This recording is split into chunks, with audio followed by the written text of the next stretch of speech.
आप देख रहे हैं पैल हेल्थ कॉन्सेप्ट। चैनल को सब्सक्राइब कर बेल आइकन अवश्य दबाएं। दोस्तों, ह्यूमन बॉडी का सबसे इम्पोर्टेंट ऑर्गन है ह्यूमन हार्ट, यानी हमारा दिल, जिसके बिना हम जिंदा नहीं रह सकते हैं। जब कोई बच्चा अपनी मां के 4 सप्ताह का हो जाता है तब से ही उसके अंदर दिल का धड़कना शुरू हो जाता है और यह हमेशा पूरी जिंदगी धड़कता है जब तक हम जिंदा रहते हैं। तो आज 3D एनिमेशन की मदद से जानते हैं कि हमारा दिल कैसे काम करता है। दोस्तों, हमारा दिल का काम हमारे शरीर में बह रहे खून को कंट्रोल करके रखना है। ये काम कैसे करता है, आइए जानते हैं। 3D एनिमेशन से हम ये बात जानते हैं कि हमारी बॉडी छोटे छोटे सेल्स यानी कोशिकाओं से बना हुआ है। हमारे हर सेल्स को जिंदा रखने के लिए ऑक्सीजन की ज़रूरत होती है। हमारे बॉडी के हर सेल्स को कैरी करके पहुँचाने का काम हमारे ब्लड में मौजूद रेड ब्लड सेल्स करते हैं। रेड ब्लड सेल्स फेफड़ों से लेकर हर बॉडी सेल्स तक पहुँचाते रहते हैं और उनसे कार्बन डाइऑक्साइड लेकर फेफड़ों को वापस देते रहते हैं। जिन रेड ब्लड सेल्स के पास ऑक्सीजन होता है उनका कलर लाल होता है। ऐसे रेड ब्लड सेल्स को ऑक्सीजनेटेड ब्लड कहते हैं और जिन रेड ब्लड सेल्स के पास कार्बन डाइऑक्साइड होता है उनका कलर हल्का काला होता है। ऐसे रेड ब्लड सेल्स को डीऑक्सीजनेटेड ब्लड कहते हैं। हमारा दिल इन्हीं ऑक्सीजनेटेड और डीऑक्सीजनेटेड ब्लड को कंट्रोल करके हमारे शरीर को सप्लाई करता रहता है। हमारे पूरे शरीर में 2 तरह के ब्लड सेल्स यानी खून की नलियां होती हैं, आर्टरी यानी धमनी और वेन यानी नस होती है, जिन्हें नस कहते हैं। वेन यानी नस पूरे शरीर डीऑक्सीजनेटेड ब्लड को दिल तक पहुंचाने का काम करता है और आर्टरी यानी धमनी दिल से ऑक्सीजनेटेड ब्लड को पूरे शरीर में पहुंचाने का काम करता है। इसे हम इस तरह से भी कह सकते हैं, वेन के माध्यम से डीऑक्सीजनेटेड ब्लड की सप्लाई होती है और आर्टरी के माध्यम से ऑक्सीजनेटेड ब्लड की सप्लाई होती है। जब हम दिल को देखेंगे तो डीऑक्सीजनेटेड ब्लड को पहुंचाने के लिए 2 ब्लड सेल्स जुड़ी हुई दिखाई देती हैं, इन्हें बीन पावर कहते हैं। फिर इन डीऑक्सीजनेटेड ब्लड को फेफड़ों तक पहुंचाने के लिए फिर 2 और जुड़ी हुई ब्लड सेल्स दिखाई देती हैं, इन्हें पल्मोनरी आर्टरी कहते हैं।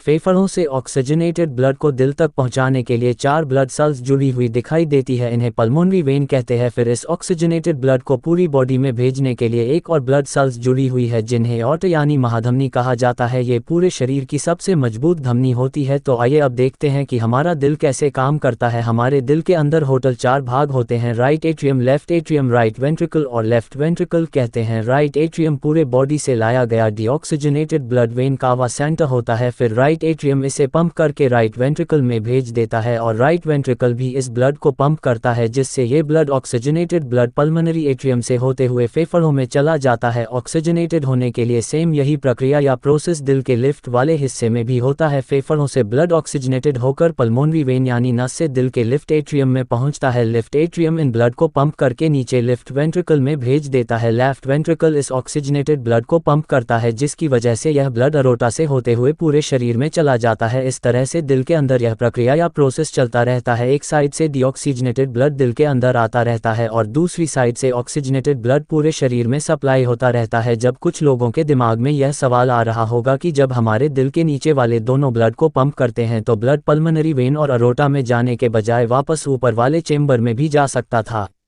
ऐसा इसलिए नहीं होता क्योंकि हमारे दिल से 4 वाल्व लगे होते हैं, ब्लड को वापस नहीं आने देते हैं। पहले वाल्व लगा होता है राइट एट्रियम और राइट वेंट्रिकल के बीच में, दूसरा वाल्व लगा होता है पल्मोनरी वेनरी के शुरुआत में और तीसरा वाल्व लगा होता है लेफ्ट एट्रियम और लेफ्ट वेंट्रिकल के बीच में और चौथा वाल्व लगा होता है अरोटा की शुरुआत में। अब आपके दिमाग में एक और सवाल आ रहा होगा कि हमारा दिल जिंदगी भर अपने आप कैसे धड़कता है, यानी ऑटोमेटिक पंपिंग कैसे करता है। तो लिए इसे भी जान लेते हैं। हमारे दिल के राइट एट्रियम वाले चेंबर में एक मसल्स पाया जाता है जिसे साइनो एट्रियम नोड कहते हैं। ये sine atrium node electric current generate करता रहता है, इसकी वजह से हमारा दिल पंपिंग करता रहता है। कभी कभी किसी इंसान में यही साइनो एट्रियम नोड काम करना बंद कर देता है, तब डॉक्टर उस इंसान को जिंदा रखने के लिए दिल में एक आर्टिफिशियल करंट जनरेट करने वाला मशीन लगा देता है, जिसे पेसमेकर कहते हैं। पेसमेकर साइनो एट्रियम नोड का काम करता रहता है। उम्मीद है कि आप लोगों को यह वीडियो अच्छा लगा होगा और अच्छा लगा है तो वीडियो को लाइक और शेयर करें, जिससे सभी लोगों तक जानकारी पहुंचे। और कुछ कमियां हो तो इस पर कमेंट करके जरूर बताएं और हमसे जुड़ने और नए नए वीडियो पाने के लिए चैनल को सब्सक्राइब कर बेल आइकन अवश्य दबाएं।